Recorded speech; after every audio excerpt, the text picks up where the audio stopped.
अपना ध्यान सम्मुख विराजमान श्री श्री 108 श्री परमहंस महान विभूतियों के लगाते हुए और अपनी मुख रसना को पवित्र करने हेतु एक बार ऊंची और मीठे स्वर में बोलिए जयकारा बोल मेरे श्री गुरु महाराज की जय। बोलो साचे दरबार की जय। बोलो श्री सद्गुरुदेव भगवान की जय। गुरुमुखो, आज हर एक मनुष्य जो है पूजा पाठ कर्म वगैरह में लगा ही हुआ है। हवन यज्ञ जप तप धन से सेवा सभी चीजें करता जा रहा है, लेकिन उसे क्यों परमपिता परमात्मा के दर्शन नहीं हो रहे हैं। उन्हें जो है परमपिता परमात्मा के दर्शन हर एक मनुष्य जो है करना चाहता है, ताकि उसको मन में शांति मिले, आनंद मिले, उसका जो मन है वो शांति और आनंद में से झूम उठे। लेकिन इसका मेन असली कारण क्या है। गुरुमुखों, कहने का तात्पर्य यह है कि जो इंसान की जो सुरती है वो बाहर मुखी हो चुकी है।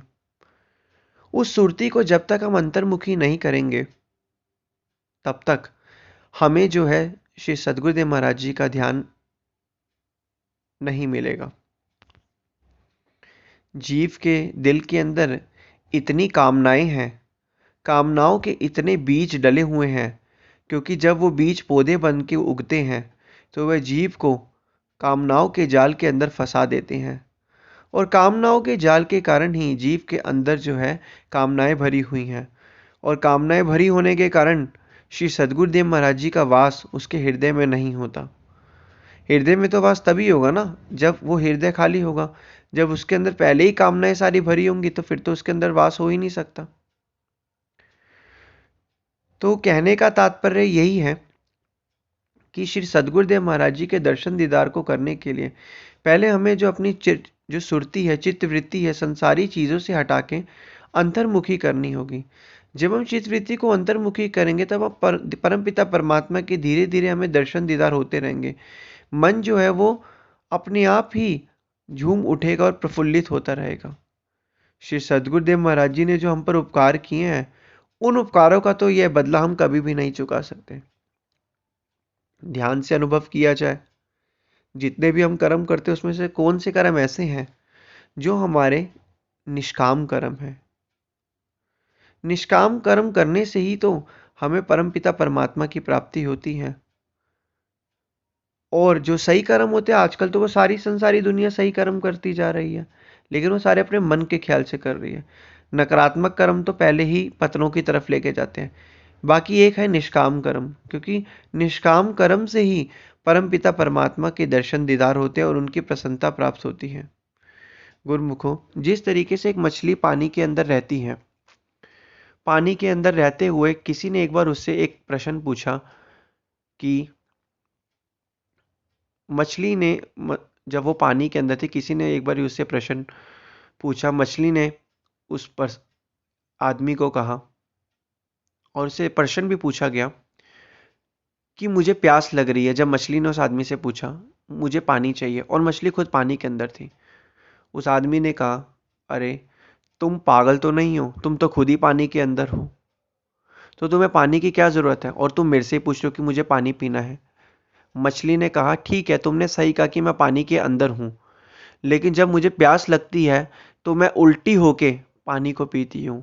कहने का तात्पर्य यही है कि हम सभी ने सुना होगा, जब भी मछली पानी के अंदर रहती है, जब मछली को प्यास लगती है, भले वो पानी के अंदर रहती है, लेकिन प्यास लगने के लिए मछली जो है उल्टी होकर पानी को पीती है।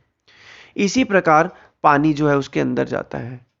इसी प्रकार गुरुमुखो, आज हमारी जो सुरती है, चित्त वृत्ति है, वो संसारी चीजों में, संसारी मान मर्यादा और पदार्थों में इतनी उलझी पड़ी है कि जिससे हम क्या कहते हैं, परमपिता परमात्मा के दर्शन दीदार नहीं कर पा रहे।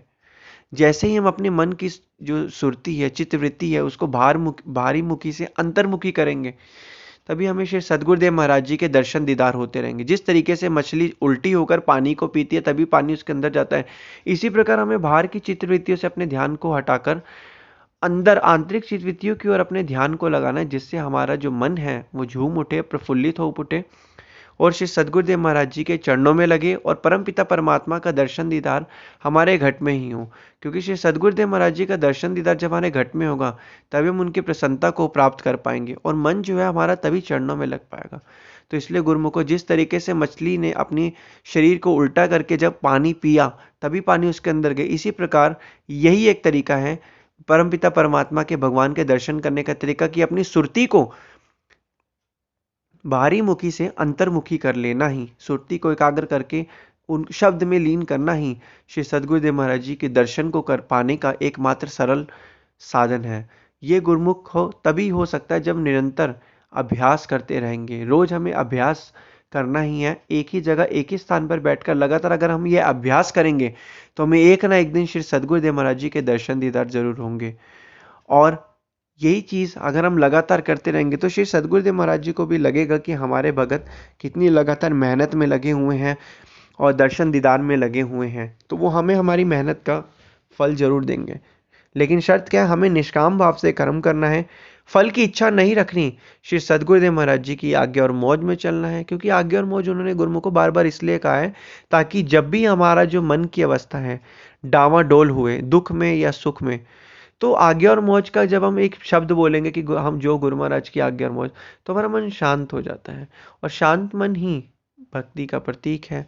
विचार जब शांत हो जाएंगे, विचार जब थॉटलेस सिचुएशन में पहुंचेंगे, तो मन जब शांत होगा तो अपने आप ही आनंद मिलेगा। क्योंकि विचारों की शून्यता होना ही मन की शांति है। जब विचार तेज चलेंगे, भागेंगे, बार बार विचार बढ़ते रहेंगे, तो फिर तो मन तो अशांत होगा ही होगा। क्योंकि शांत मन ही हमारा जो है हमें सच्चा सुख और सच्ची शांति दे पाएगा।